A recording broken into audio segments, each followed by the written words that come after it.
Hey guys, it's a Valentine's Day news dump, the most sensual and erotic of dumps all year long. Yeah, and the big movie release today that was very intentionally scheduled to fall on Valentine's Day is, of course, 50 Shades of Grey. The film based on that book that your mom keeps hidden away in the drawer next to her bed. Don't look in the drawer. Mom, why is your drawer vibrating? But it looks like your mom might not be keeping the Blu-ray of this movie in that drawer next to her bed because the reviews are in. And they're pretty damn terrible. Yeah, over on Rotten Tomatoes, it's got a 27% rating from critics who had the privilege of seeing it early. I was one of them, although I'm not on Rotten Tomatoes. I did see it. But there's only one review that you need. Yeah, that review comes from Deonunda. It's Lisa Wilkinson of Australia's Today Show, whose verbal takedown of this movie is more brutal than any of the kinky BDSM in the actual film. Which there isn't much of. Yeah. Despite how scathing her review is, it kind of made me find her really attractive. So maybe I actually am into this BDSM stuff. We had yell at me and we had the whips and stuff like that on our previous episode. You know, maybe it's something I want we're Lisa into Wilkinson to tell me everything that I'm doing wrong with my life, and just Anyway, Lisa Wilkinson says, "Sure, I was the only woman I know who hadn't read the books, but hey, 100 million copies sold must make a good movie, right?" Wrong. 50 Shades of Grey is quite simply the worst movie I've ever seen. Boom! She describes Christian Grey as an emotionally crippled narcissist no one could love, and describes Anastasia Steele as one-dimensional, lip-biting, pathetic, and single-handedly selling all women short. Damn. She gives it 1 star out of 5, with that 1 star being less about the movie and more about the chalk top that she consoled herself with after watching. I had to look this up. Chalk top is apparently an Australian ice cream cone thing. I bet it's delicious. I'm sure it is. By the way, she also says that her husband was excited to hear that she was seeing the movie, but that he didn't get lucky later that night because, quote, "After 2 hours of complete drivel, I need more than a chalk top to pop my corn." Is that like pop my corn is like? I don't get it. It sounds nasty. Yeah. Girl, I'm gonna make you pop that corn. No. Anyway, Ricky had a slightly different opinion about the movie. It wasn't as terrible as I thought it was going to be. It actually seemed pretty self-aware in like the first half of the movie because it kind of makes fun of itself, and I thought that was good. The theater was full and everyone was laughing at it. So on that end, it was okay, but about halfway through, it turns like ultra serious and just gets ultra repetitive, and the sex isn't really that entertaining or hot. And there's not much kinky stuff. So I was just confused by it. Like, the movie's way too long. It's stupid as fuck. And I just don't understand, like, listen, it's a fucking movie. I was slightly entertained by the beginning of it, but it lost me really fast along the way. I would sum it up as saying, you're gonna see this movie and go, wow, being rich and white must be the best thing in the world. Because this guy gets away with everything. He's like, do you want to go for a ride in my gliding plane, or maybe take my helicopter back to your house? Maybe we'll take the Lamborghini. And by the way, I'm gonna beat the shit out of you while I'm fucking you, and there is no consequence at all. So if you're into that, go see the movie. I am. Well, you're gonna see it then. Well, anyway, let's spend the rest of this Valentine's Day dump talking about things that we actually like. Starting with Netflix. Yeah, so House of Cards Season 3 is scheduled to premiere in about 2 weeks on February 27th, but it looks like someone over at Netflix HQ got a little antsy and accidentally made the whole season live for viewing last Wednesday. Yeah, Netflix is saying it was a bug in their scheduling system, but for a full 20 minutes, anyone who wanted a sneak peek at all the evil shit that Frank Underwood is up to this year got to do just that. Yeah. And apparently could continue doing so as long as they didn't refresh the page. Well, that's good, yeah. The official House of Cards Twitter soon addressed the situation in typical Frank Underwood fashion, saying, "This is Washington. There's always a leak. All 13 episodes will launch on February 27th. It was almost like kind of like a cunning marketing ploy at that point, because it really brought it into like the attention of the country. So there you go. This is Washington. Yeah. There's always a leak.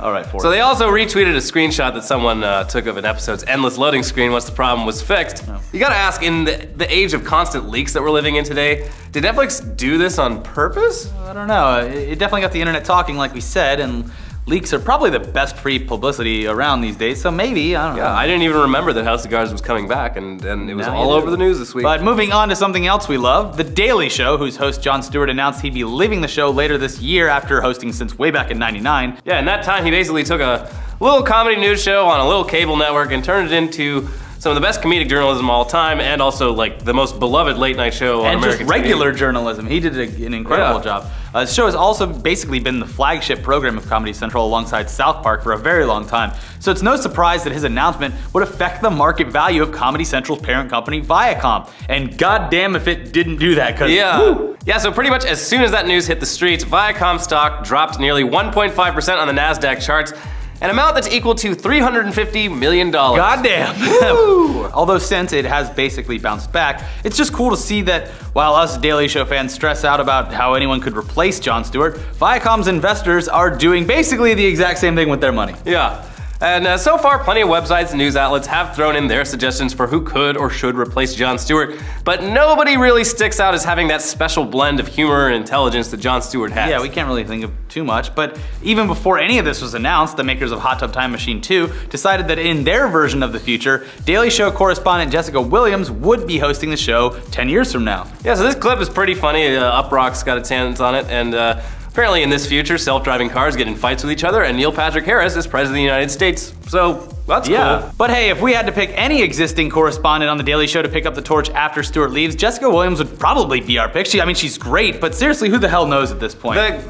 So the casting hunt for Jon Stewart's replacement is going to be the biggest casting hunt of the year. Crazy. It's not going to be Spider-Man. It's not going to be any of these superheroes. It's all who's taking over the Daily Show. Who's taking over the Daily Show? Who can we trust? But since I did 50 Shades of Grey review, I also saw Hot Tub Time Machine at a screening, and it was fantastic. It was really, really, really funny, and it's like a very accurate, I would think, portrayal of the future, because it's only going 10 years in advance, and they actually make the joke in the movie that's like, this doesn't look like the future, and they're like, well, it's 10 years, not much is gonna change. But there is a lot of cool stuff in it, and I thought it was really, really funny. So when it does come out next week, go see that, because it's actually a good comedy that's coming out on a mainstream level, so. And speaking of that movie, tomorrow, we talked to Craig Robinson. Oh yeah, tomorrow, the podcast. But we're not done yet. Let's close out this love dump with some videos that we love. Starting with this video from Pixomondo, the VFX company behind the dragons in Game of Thrones. Yeah, every year there's always some great behind the scenes clips from this show, showing all the crazy amounts of visual effects that go into creating the show's fantasy world.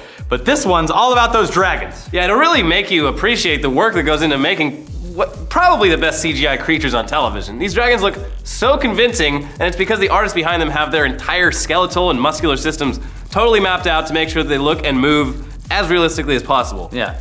It also makes you appreciate Emilia Clarke, if you didn't know already, because when she's doing those scenes where she's basically mothering these dragons that she sees as her children, she's reacting to either a green pillow or nothing at all. Yeah, she's like very emotional in these scenes. There's nothing there. It's called acting. But that's unfortunately the only context that we can mention Emilia Clarke and nothing at all in the same sentence ever since her character stopped being naked all the time. A real shame. But finally, here's a great video from The Verge, who hung out with Deadmau5 and Marcus Brownlee at Deadmau5's mansion in Canada, and they flew a bunch of drones around his massive estate. Deadmau5 is apparently a huge drone hobbyist, so they all play around with drones for most of the video. But the real highlight happens when Deadmau5 decides to demonstrate what he does when he sees unauthorized drones on his property. He pulls out his air rifle and he shoots them down. It's also kind of funny seeing a soft-spoken guy like MKBHD talk about the future of drones with a loudmouth like Deadmau5. Yeah, I love Deadmau5, but Deadmau5 is great, but like he's very vocal. He says whatever the hell is on his mind. Yeah, Marcus Brownlee's just like, yeah, well, I think I think the government's gonna have to like come up with some regulations, and Deadmau5's gonna be like, people are gonna do what they want to do. I'm Deadmau5. Yeah. That's a great reenactment of how it went down. Yeah. But yeah, guys, we have some great content coming up. Tomorrow we have our interview with Craig Robinson from Hot Tub Time Machine 2, and that'll be up video-wise tomorrow morning on It's already Sunday. out there on SoundCloud. But it's on SoundCloud, iTunes, Pocket Cast, Stitcher, whatever podcast thing you use. Make sure to subscribe to our podcast there, because that way we get you guys the audio version first, and it works out really well. And then Monday we have our social media fails of the month for February, and they're great. It's a good one. Yeah. Put them in a coffin. Put them in a coffin. All right, we'll see you guys next time. Have a good weekend. Have a good President's Day if you're in America. Have a great Valentine's Day across the world. Treat yourself. Yeah, we mentioned it on the Daily on Friday, but don't take your girlfriend to see 50 Shades of Grey. It's not a good date movie. If you're single, go alone and you know, go take her to see like Kingsman. Yeah, we heard that's good. Go see that. All right, we'll see you guys. Bye.